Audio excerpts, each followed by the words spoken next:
जी, spacious तो है ना वैसे। हाँ, it's amazing. I am really impressed. वैसे एक बात कहूँ, दाद है आपके काम की।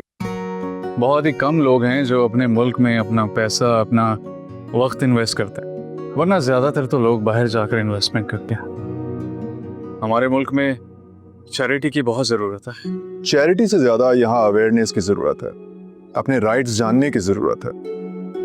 तालीम, इलाज, सेहत इनका बुनियादी हक है, लेकिन ये जानते ही नहीं। यहाँ आवाम और रियासत में आका और गुलाम का ताल्लुक है। ऐसे में चैरिटी से मसाइल हल नहीं हो सकते। सही बात है।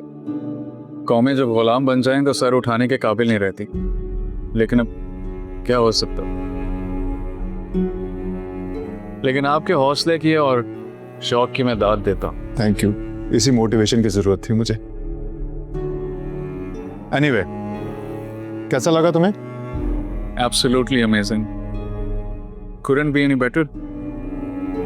एक बात पूछूं वलीद,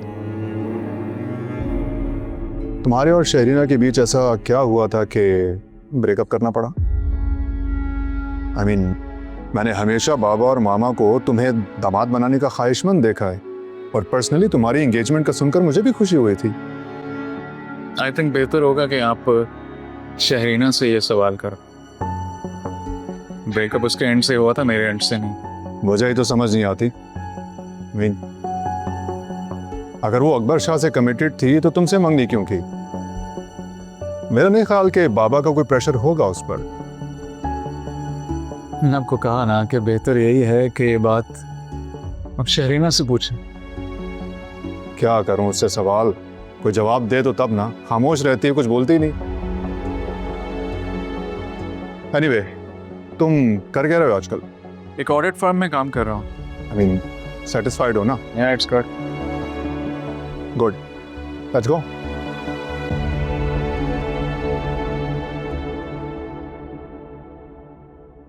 आप क्या कर आई हैं मामा? आप वहां मेनसा को प्रेशराइज करने गई थी, डील देने नहीं।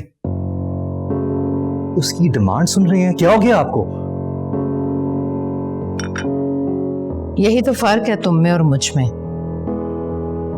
सांप को पहले बिल से पूरी तरह बाहर आने देते हैं।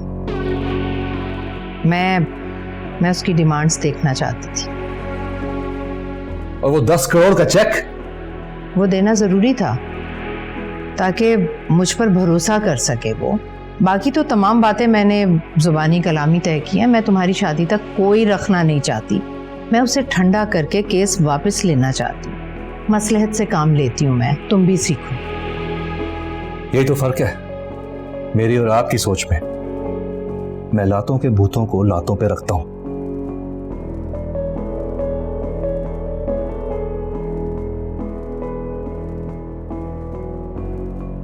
एनीवे, वो शरीना के घर पर कोई गैदरिंग है आज।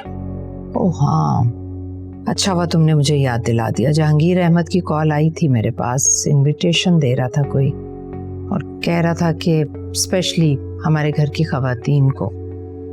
मैंने माजरत कर ली क्योंकि मैं नहीं चाहती कि मेहरुन्निसा वहां जाए और किसी भी बात पर रिएक्ट करे।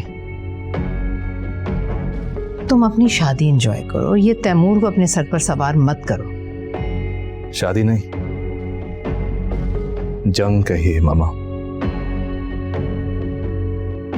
मैं हालत जंग में हूं। तुम ये जंग जीत चुके हो।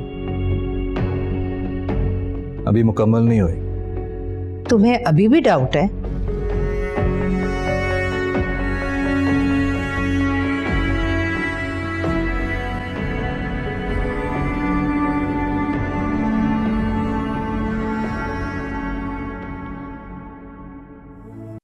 आप सारे फैसले तुम खुद करोगे? हाँ, मैं ही करूंगा फैसले सारे।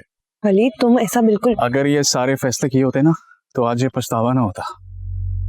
हाँ, काश अपने लिए भी वक्त पर तुमने ये फैसले कर लिए होते ना तो आज ये दिन ना देख रहे आप तो होगी ना गलतियां मुझसे, आगे से नहीं होंगी। और मेरी बात सुने, बाबर भाई आ रहे हैं, उनकी मजबूरियों को समझें। वो बार बार आना जाना अफोर्ड नहीं कर सकते। आपको समझना होगा, आपको जाना होगा उनके साथ। वो आपको लेकर जाना चाहते हैं, रुखसत करना चाहते हैं। आप क्यों नहीं समझ रही बात? मैं कैसे अकेला छोड़कर चली जाऊं वाली, तुम बताओ मुझे। अकेला कहाँ हूं मैं? माई है, यूसुफ है। अंजू, आपको रुखसत कर देने के बाद मैं अब्रॉड मूव करना चाहता हूँ। मुझे उम्मीद है कि अब आप अपनी खुशियों के दरवाजे बंद नहीं करेंगे। ठीक है, अब जाए मेरे लिए चाय बनाएं। अब तुम ज्यादती कर रहे हो वलीद, तो मैं आके निपटूंगी। आगे निपटूंगी मतलब? जहांगीर अंकल की तरफ जा रही हैं वो फजूल सी ढोलकी में? हाँ, उस फजूल सी ढोलकी में जाऊंगी, बल्कि मैं जा रही हूँ। ठीक है, जाएं जाएं, लेकिन माहम नहीं जाएगी। खुद बोल देना उसको।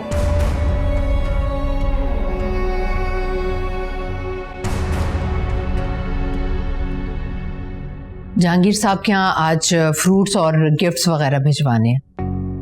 जी मैडम, सब रेडी है। अरे हाँ, याद आया, वो मिसेस शहनाज को कॉल करो, उनसे पूछो कि शहरीना के मेहंदी और माइयों के जोड़े अगर तैयार हैं तो वो शहरीना के यहाँ पहुँचाने की करो। शाबाश। वो रेडी है मैडम, उन्होंने ड्रेसेस की पिक्चर और वीडियोस मुझे सेंड कर दी थी। चलो, ये तो बहुत ही अच्छी बात है। बस फिर ऐसा करो, उधर से कलेक्ट करो, बल्कि तुम खुद जाना और बड़े तरीके से तमीज से उन्हें देकर आना। इसमें किसी किस्म की गफलत बर्दाश्त नहीं करूंगी मैं। जो हुक्म मैडम। ठीक है, जाओ फौरन करो।